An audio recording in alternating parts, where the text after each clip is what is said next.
Hello hi എല്ലാ കൂട്ടുകാർക്കും എൻ്റെ പുതിയൊരു വീഡിയോയിലേക്ക് സ്വാഗതം കേട്ടോ. അപ്പോൾ നമ്മൾ കുറച്ച് മാങ്ങയും ചീരയൊക്കെ എടുത്തിട്ട് അയൽവാസികൾക്ക് കൊടുത്തിരുന്നു. അപ്പം വേറൊരു താത്തയുണ്ടായിരുന്നു കേട്ടോ. അപ്പോൾ അതിന് ഞാൻ കൊടുത്തിട്ടുണ്ടായിരുന്നില്ല. അപ്പോൾ ഞങ്ങൾ ഹോസ്പിറ്റലിലേക്ക് പോകുമ്പോൾ കൊടുത്തിട്ട് പോകാമെന്ന് വെച്ചിട്ട് ഒക്കെ പാക്കറ്റാക്കി വെച്ചിട്ടുണ്ട് കേട്ടോ. അപ്പോൾ ഇവിടെ പുറത്ത് മുറ്റടിക്കാൻ ഇറങ്ങിയതാണ് കേട്ടോ. അപ്പോൾ അട്ട കയറിയിട്ടുണ്ട്. മഴ വന്നു കഴിഞ്ഞാൽ അട്ട ഇവിടുന്ന് വരുന്നതെന്ന് അറിയില്ല കേട്ടോ. മഴ ഭൂമിക്ക് ചാടിയാൽ മതി അട്ടയും പുറപ്പെടൽ തുടങ്ങും കേട്ടോ. അപ്പോൾ അങ്ങനെ ഞാനിവിടെ ചീരയും പച്ചമുളകും ഒക്കെ നിറയെ വെച്ച് കൊടുത്തിട്ടുണ്ടായിരുന്നു.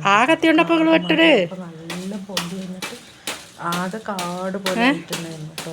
അപ്പം ഉമ്മാക്കത് കേട്ടിട്ടൊരു ഈ തൈ പറഞ്ഞിട്ട് ഞാൻ ഈ തയ്യല്ലമ്മ ഇപ്പം നമ്മൾ വെച്ച തയ്യല്ലത്. ഇത് ഇവിടെ നമ്മൾ ആദ്യം വന്ന സമയത്ത് പച്ചമുളകിൻ്റെ വിത്തൊക്കെ വീണിട്ട് ഉണ്ടായ എത്ര പൊന്ന അതൊക്കെ ഇത്ര അല്പമുള്ള തയ്യ് വെച്ചു കൊടുത്തതാ. ഇപ്പോഴാണ് മഴ പെയ്തപ്പോഴാണ് പൊന്ത്. അതിന് എന്ത് സാധനം മഴ ചെയ്യണം, അല്ല നമ്മൾ വെള്ളം ഒഴിച്ചിട്ടൊന്നും കാര്യമില്ല. കണ്ടപ്പോഴാണ് കായ് ഉണ്ടാവുക. ഞാൻ ഉണ്ടമുളക് വെച്ചു, പക്ഷെ നിങ്ങളുള്ള അല്ല കരിപ്പച്ച കളറ്. അപ്പോൾ ഇങ്ങനത്തെ പണികളൊക്കെ എടുക്കുന്ന ഉമ്മക്ക് ഭയങ്കര ഇഷ്ടമാണ് കേട്ടോ. അപ്പോൾ ആദ്യമൊക്കെ നിറയെ ചെയ്തിരുന്നതാണ്. പിന്നെ കൈവേദനയൊക്കെ ഇളകിയതിൻ്റെ ശേഷം നമ്മൾ നിർത്തിച്ചതാണ് കേട്ടോ. അപ്പം ആദ്യമൊക്കെ ഞാൻ പറയും മഴ എന്നിട്ട് പെയ്ത് കഴിഞ്ഞാൽ ഉമ്മ അത് കൈക്കോട്ട് കൊടുത്തിട്ട് ഒരു കത്തി എടുത്തിട്ട് തൊടുക്ക് ഇറങ്ങും കേട്ടോ ഓരോരോ പണി എടുക്കാനായിട്ട്. ഇപ്പോൾ ഇതിനൊന്നും വെയ്യാത്തതുകൊണ്ട് അങ്ങനെ പോകലില്ല. എന്നാലും ഇവിടെ വന്ന് കണ്ടപ്പോൾ ചെടിക്കൊക്കെ ഒരു കോലും കുത്തി കൊടുക്കാമെന്നൊക്കെ പറഞ്ഞിട്ട് ഒക്കെ വെട്ടി കുത്തി തന്നു കേട്ടോ. പിന്നെ ഈ നൈറ്റി ഒരു പച്ച നൈറ്റിയും ചുവപ്പ് നൈറ്റിയും കൂടെ ഒരു കുട്ടി ഇവിടെ നിന്ന് എടുത്തിട്ട് പോയിരുന്നു കേട്ടോ. അപ്പോൾ എടുത്തിട്ട് പോവല്ല തയ്ക്കാൻ തന്നിട്ട് അത് അതിന് വീതി പോരാ പറഞ്ഞിട്ട് ഞാൻ ഇനി പെരുന്നാളിന് ഇടാമെന്ന് പറഞ്ഞിട്ട് അങ്ങനെ വെച്ചതാണ്. അപ്പോൾ ഉമ്മാക്ക് പച്ച നൈറ്റി മതി പറഞ്ഞിട്ട് ഞാൻ ചുവപ്പ് നൈറ്റി എടുത്തു. അപ്പോൾ ഉമ്മാക്ക് ടൈറ്റാക്കി കൊടുക്കുകയെന്നുണ്ടോ.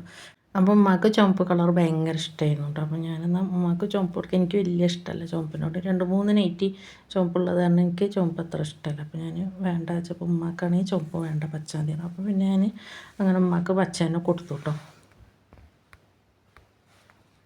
പിന്നെ ഞങ്ങൾ ഹോസ്പിറ്റലിലൊക്കെ പോയി തിരിച്ചു വരുമ്പോൾ പൈനാപ്പിളും പിന്നെ വെട്ട് കേക്കൊക്കെ വാങ്ങിയിട്ട് വന്നിട്ടുണ്ടായിരുന്നു കേട്ടോ. അപ്പോൾ ഞങ്ങൾ പപ്സും പിന്നെ ചിക്കൻ റോളും വാങ്ങാമെന്ന് പറഞ്ഞപ്പോൾ ഉമ്മ കുട്ടികൾക്ക് ഇതായിരിക്കും ഇഷ്ടം, അതൊന്നും വാങ്ങേണ്ട ഇത് വാങ്ങാമെന്ന് പറഞ്ഞിട്ട് അങ്ങനെ കേക്ക് വാങ്ങിയതാണ് കേട്ടോ. ഇവിടെ കൊണ്ടുവന്നപ്പോൾ കേക്കാണോ, കേക്ക് ഞങ്ങൾക്ക് ഇഷ്ടമല്ല, ഞങ്ങൾക്ക് വേണ്ടാന്ന് പറഞ്ഞിട്ട് ഒരാരും തിന്നില്ല കേട്ടോ. അപ്പോൾ 2 ഉണ്ട വാങ്ങിയതുണ്ടായിരുന്നു, അത് മാത്രം ഒരു തിന്നു. അപ്പോൾ കേക്കൊന്നും ഒരു തിന്നില്ല കേട്ടോ. അപ്പോൾ ഇന്നലെ വരുമ്പോൾ പിന്നെ ഉമ്മയും വന്നപ്പോൾ പൈനാപ്പിളൊക്കെ കൊണ്ടുവന്നിരുന്നു കേട്ടോ. അപ്പോൾ ഞാൻ ഇന്നും പൈനാപ്പിൾ കൊണ്ടുവന്ന് കണ്ടപ്പോൾ എൻ്റെ പേരക്കുട്ടി ചോദിക്കുന്നുണ്ട് പൈനാപ്പിൾ ഇവിടെ ഉണ്ടായിരുന്നല്ല അമ്മ, പിന്നെ എന്തിനാണ് കൊണ്ടുവന്നേ ചോദിക്കുന്നുണ്ട് കേട്ടോ. അപ്പോൾ ഇപ്പനോട് ഞാൻ വേണ്ടാന്നാണ്, ഇപ്പോൾ കുട്ടികളൊക്കെ ഉള്ളതല്ലേ പറഞ്ഞിട്ട് അങ്ങനെ വാങ്ങിക്കൊണ്ടുവന്നാണ് കേട്ടോ. അപ്പോൾ ഇന്നത്രേ ഉള്ളൂ വീഡിയോ ഇഷ്ടമായാൽ ലൈക്ക് ചെയ്ത് ഷെയർ ചെയ്ത് സപ്പോർട്ട് ചെയ്യാൻ മറക്കരുതേ.